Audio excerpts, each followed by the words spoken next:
messy. So I also grabbed some paper towel, and it's you can't see that it's wet, but it is wet. Gloves, just because it can be messy. I have compressed charcoal and vine charcoal. So compressed charcoal is usually, excuse me, it's a little bit, it's fatter, and it's harder than vine charcoal, and awesome. Carly put that up for me. So it is harder, and this is what we're going to start with. And then the vine charcoal is, it's a lot softer, and then we will use that after. So I have also set up a still life. You can sort of see it. This isn't the best setup here, but we're going to work with it. So I have a jar and a pear, because I really like drawing pears, and I always seem to have those. That's the fake fruit that I have for my still lifes. So I've set this up off to the side. Oh, right. And I put my piece of paper, I protected my work surface just because charcoal can be messy. I also have a couple of erasers. I don't have the Kneaded eraser here at my studio. I searched everywhere. You'd think in my art studio I would. However, I paint a lot more here. So if you have a Kneaded eraser, great. A Kneaded eraser is kind of like that fun tack or the sticky tack that you would put on walls. That's what it feels like. And it takes the charcoal off nicely. But if you don't have that, that's fine. What I have is I have a white eraser. I did find this white eraser. It's slightly dirty. So you can cut pieces off with an X-Acto knife. Please have a parent do this if you are younger, because an X-Acto knife can be kind of dangerous. Then you can see you get the nice white again. And then I also have a gum eraser. So they're used for different things. These will be fine for today. The nice thing about actually the Kneaded eraser, if you do have one, is that it doesn't leave the residue. Because when you're erasing with anything else, you guys can see this, how it has all this eraser junk. I don't know what you'd call it. The Kneaded eraser doesn't leave that. However, this will be fine for today. All right, so let's get started. What I'm going to do is I'm going to put a glove on. And if you don't have one, that's fine too. Just have the wet paper towel.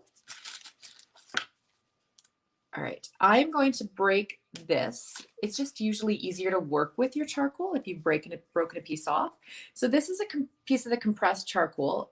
When you purchase it usually at art stores, so Alberta Art and Drafting in downtown Red Deer will definitely have your Kneaded erasers and your charcoal if you don't have it. I'm going to start off by filling my page with the compressed charcoal. I'm going to leave a border, just, I don't know, to make it look nice. You don't need to. That is completely up to you. So I'm kind of initially just going around my page with this charcoal. And I'm using it on the side so that, because if you do it straight up and down like a pencil, it'll just take forever. It can be done. It's just going to take a lot longer.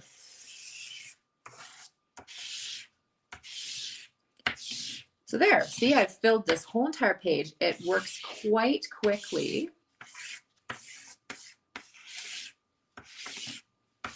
Right. Now that I filled the page, what I'm going to do is, I wiped my fingers off on this. Then I'm going to grab a piece of, these are all wet. So I want a dry piece of paper towel now. And I'm going to go in and I folded it, and I'm just going to kind of wrap around my finger, and I'm going to smush. Is that the technical art term? Sure. We're going to push this charcoal around in that square just to kind of fill in all the white spots and make it a more smooth look.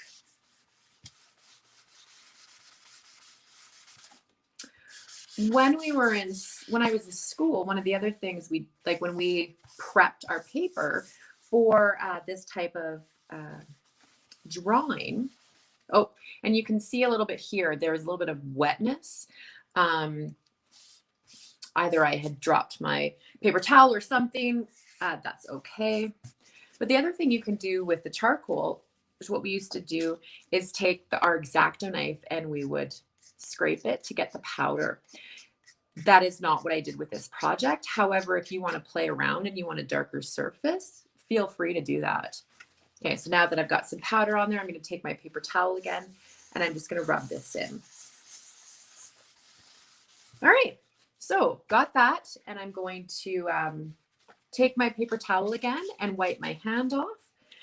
I'm just going to put the lid on this X-Acto knife because you don't want to leave those laying around because they're sharp and you can hurt yourself, or anybody can hurt themselves, or who knows, you can even drop it on the floor on your toe. And yeah, I'm pretty sure I've done that. Not with an X-Acto knife, but anyway. So, oh, sorry, I'm just going to take a quick drink. I have my still life set up. You guys, I noticed you guys can't quite see it the way I have it. I have it closer together, and I have the pear slightly in front. And that's just for interest's sake. I also do have a light over here that is making the shadows more noticeable. Ideally, you want it at a pleasing looking still life that you want to work with. Okay. I'm just turning my pear, just making sure I like how everything looks. All right. I'm going to take now one of my erasers and I'm going to start drawing with my eraser. So we're going to start taking away some of this charcoal.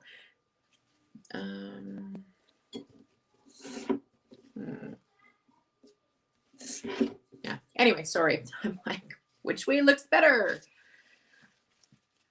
Okay, so I'm going to start by getting the contour line of my pear. Okay, so a contour line is basically, it's just the outline of what we're drawing or what you want to put on your paper. So we're not going to do any of the inside, the shading. We're just going to do the outline of the pear. Okay, so I'm just going around trying to get a pear shape.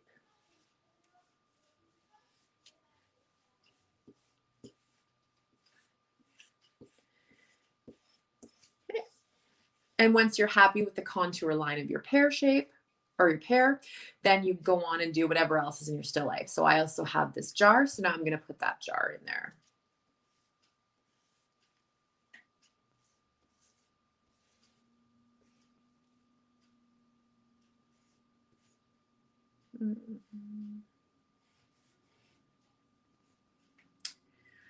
Yeah, and I think, and that's okay, it doesn't have to be, we don't have to be perfect here. We are playing with materials and learning.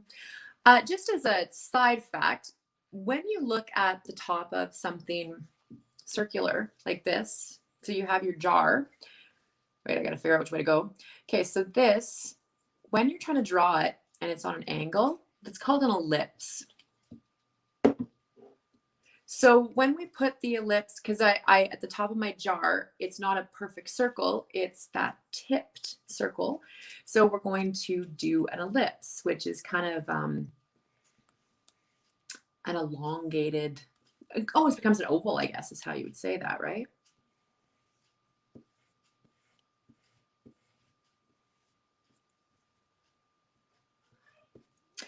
When I'm teaching people, one of the things I like to tell them when it comes to still life, or anything for that matter, is always draw what you see.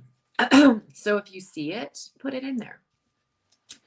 So with this ellipse, whatever the curve is up here will actually also be your curve down here. So while I'm here, I'm going to adjust that right now.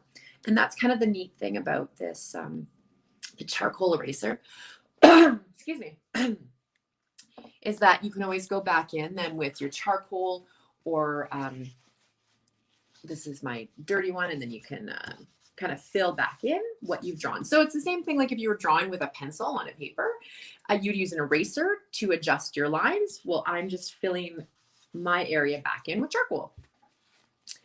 Okay, so I'm going to go back in, make sure that I'm happy with the lines that I have. The other, oh, did I get that ellipse down here or the curve here? I think so. Now, I can also see the inside of the jar. So it is also an ellipse. It is a little bit flatter, so it's not quite the same as up here. but I'm going to get what because I'm putting in what I see.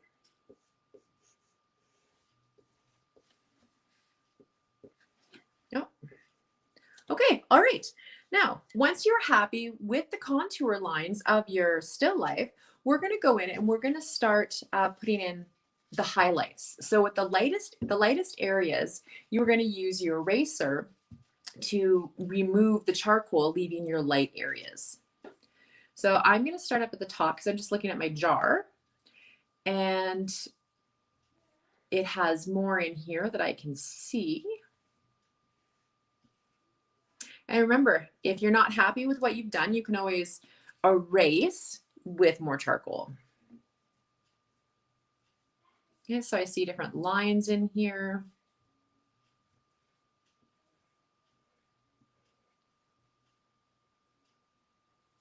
So I'm just putting in what I see. The other thing I like to tell people too is that trust in the process. I'm sure I irritate the ladies that I teach all the time by saying that. Sometimes I'm sure I do irritate them. Okay, so I got that. What else do I see? I also see another line down here. Another cool thing too I find when you're working with still lifes is that the longer you look at it, or the more you look at it, the more you will see. So all these things that you didn't initially see when you set it up, you are all going to become like jump out at you and become very, very obvious. So I'm going to come down here because I can see another curve in my, it's probably a pickle jar at one point. Oh, and while I'm over here, I can see highlights. It's from somewhere. It might be from the outside light or my light. So I'm going to add that in right now too. Okay, so I have this. And when you have a really bright highlight, like it's very white, you're going to want to press even harder with your eraser to get even more. That's where the different erasers also can come in handy. But the kneaded eraser is nicest for this project because, like I said, it doesn't leave behind the eraser bits. Okay, so I also see more highlights over here. So I'm going to add more highlights. Wherever you see a highlight, put it in. And with these types of drawings, you still want that light, mid, and dark tone.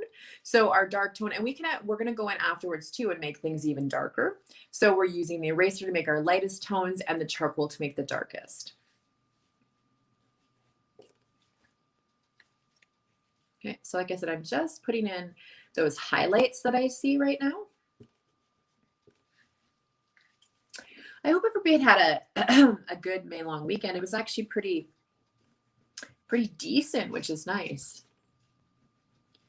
So if you need a sharper piece of eraser, if you have the kneaded eraser, you just keep pushing it into a finer point. Sorry, geez, I have something in my throat. Or this is where your knife can come in handy, is that you can take a fresh piece, cut it, and then go in to where you really need a sharper line. And you can do that continually with your eraser. You can just go back in and get a fresh, sharp piece all the time. And that'll give you definite edges.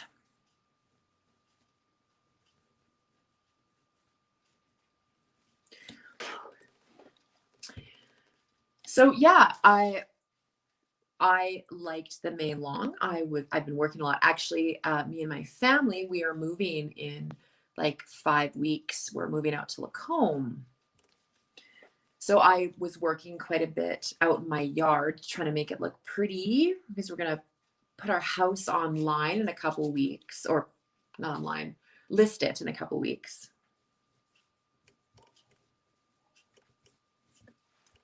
So that's exciting. But there's also, so I've been packing up my studio, and that's part of the reason how I know, like, I can't believe I don't have a kneaded eraser. I think the problem is with that kneaded eraser is that once I use them for drawing, because you'll notice that because it's not leaving behind marker or eraser bits, you're getting it's going to get dirty, like it's picking up all the charcoal, so it becomes quite black. And so once they become a certain, like you've used them enough, I just throw them out, right? What else are you going to do with it? Because it doesn't last forever.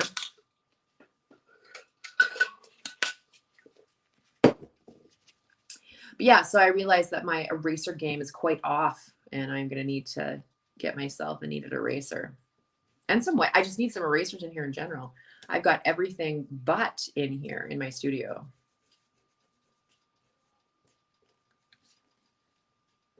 And it's like, I don't know if the best light for art making is north facing light. And actually that's what sold me on this house when we first bought it. It wasn't even finished being built. This room in particular was just, it was just framed. And I came in here and I was like, this will be my studio if we buy this house, because it has this beautiful north facing light. So I've never put up curtains or blinds or anything. So when we were setting up today, Carly's like, oh, she's like, can you lower your blinds? I'm like, yeah.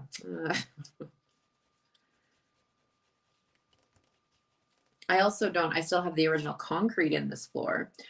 We do have, my husband did pick up flooring, but it was one of those things where since it's an art studio, and he's like, let's just leave it concrete for now until we move. And I'm like, that's a good idea, because I've done things like opened up jars of gesso and they've splattered, just all sorts of things.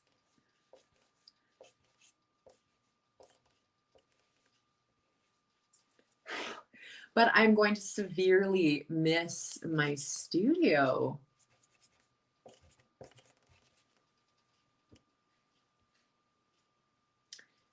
Because I love my studio space.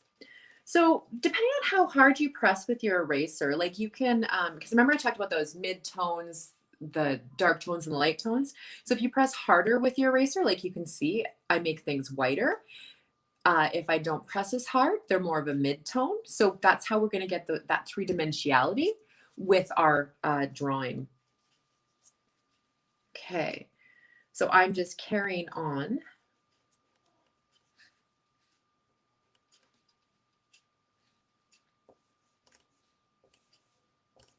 And like I said, I'm putting the highlights in right now. I will go back in and put some of the shadows or the darker bits. Oh, good. You can still see where I had the wet stuff with the charcoal. So I'm just trying to get rid of some of that. Okay. So I'm still looking, seeing what highlights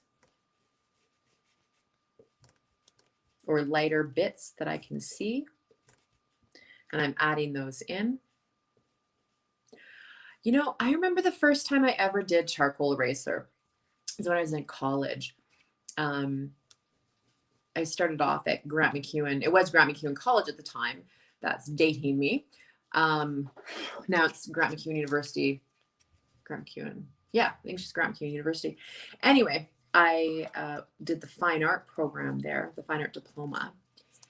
And I just thought that charcoal eraser was the neatest thing ever. I loved doing charcoal eraser.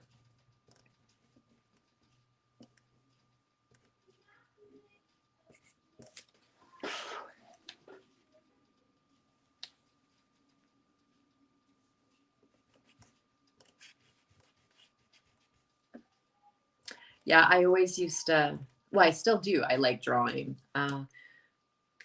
When I applied to university, though, after I finished my fine art, sorry, I'm like trying to talk and I'm looking at all the different, the shadows and stuff. I could move this over a little bit more, actually. Okay. Yeah, I love to draw. And then I applied to NASCAD University out in Halifax, and they thought I was a better painter. So I went into painting instead, which was okay because I love painting as well. I still like drawing, and I still love charcoal eraser. So coming up for projects. Oh, you know what? Okay, sorry, squirrel. This page is being reflected in this glass. I can see my drawing and the little pear and stuff. So if I really wanted to get in depth and detailed, I would be putting that in. I'm not, but I will put a little bit of the reflection in just because I can see it. Because like I said, if you can see it, draw it.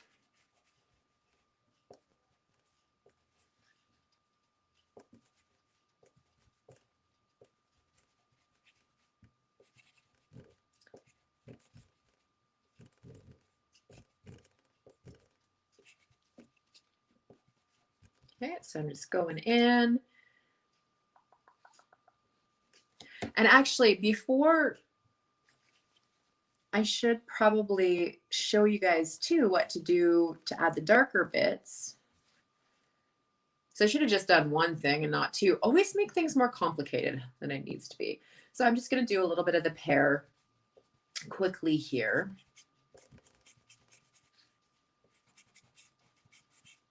Okay, so once again, with your pear, whatever you have in your still life, you want to put in the lightest bits.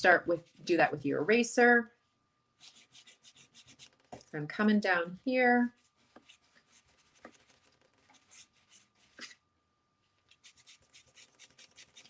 You know, I've also really liked drawing jars,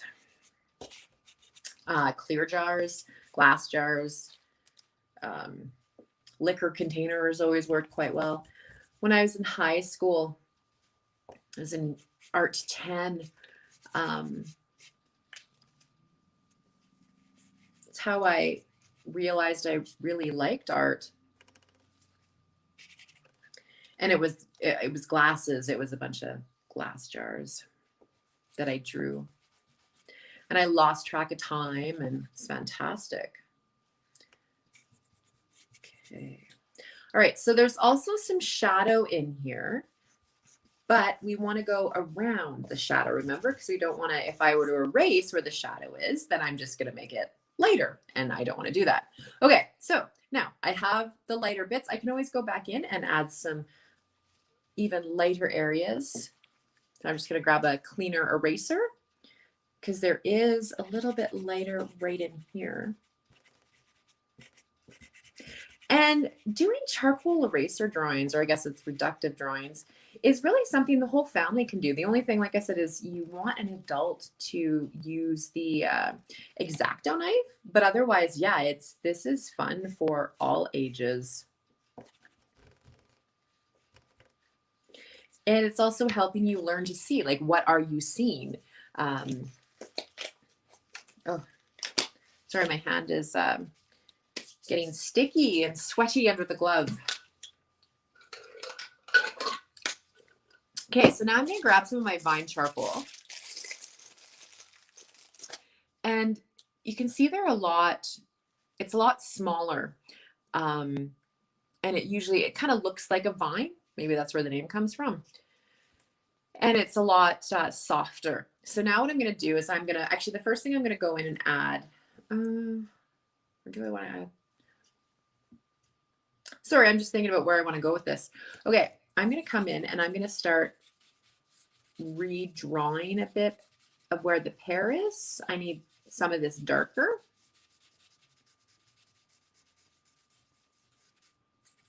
So now you want to go in, and wherever the darkest parts are, you want to add those, like make things darker. Because we kind of started, it wasn't quite a mid-tone, but it is a bit more of a mid-tone.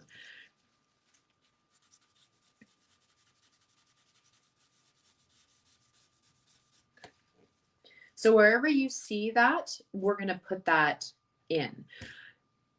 Another thing that it's good to remember is that light always butts up against dark. So for instance, that's how I knew right here when I had drawn on my pear, and then when I went back in and erased and put some of the highlights in here, it was light against light. So you couldn't really see the two. There was no separation. So I can even go in with my compressed charcoal if I want and make that even darker.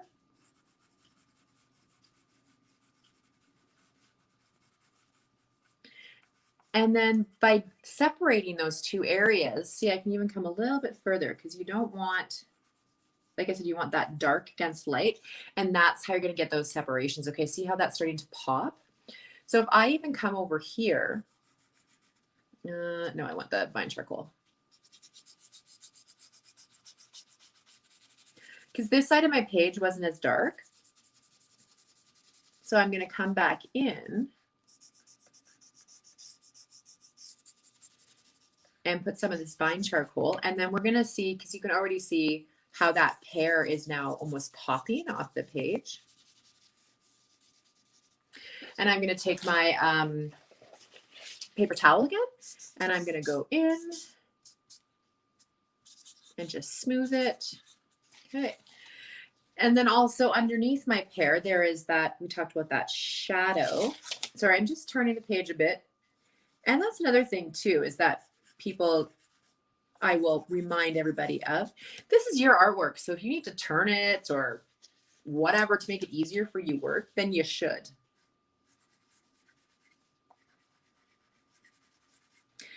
Sometimes, and I do that as well. Like I rotate my whole entire body in weird positions just so that I can draw or paint when I need to. But then it's like, wait a minute, why am I doing that? Why am I not just rotating my canvas or my page, making it easier for me?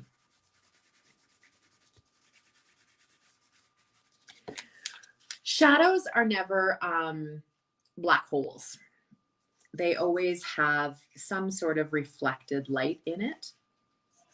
And that's one of those things that you will notice the more you look at it. So this particular one, like I can see, you guys can't, you can see my finger, but down here there is reflected light. So on my drawing, you can see I didn't go quite as dark. And you can also use your finger to smudge too. Okay. And then I will add a little bit more in here, and then we can be done. But you can fiddle with this for as long as you want. But it's one of those things that I've said that to you guys a few times, is you don't need to watch me do every single thing, because it's like watching paint dry. If you want more of the step-by-step instruction, that will be, it is on our blog.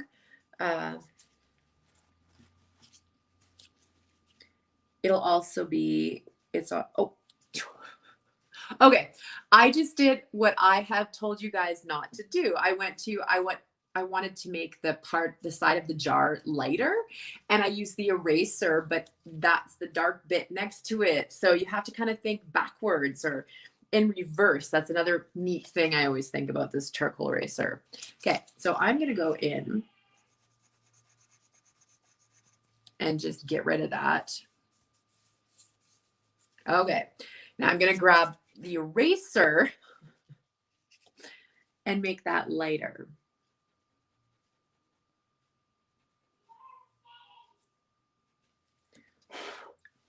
Okay, there, that's better.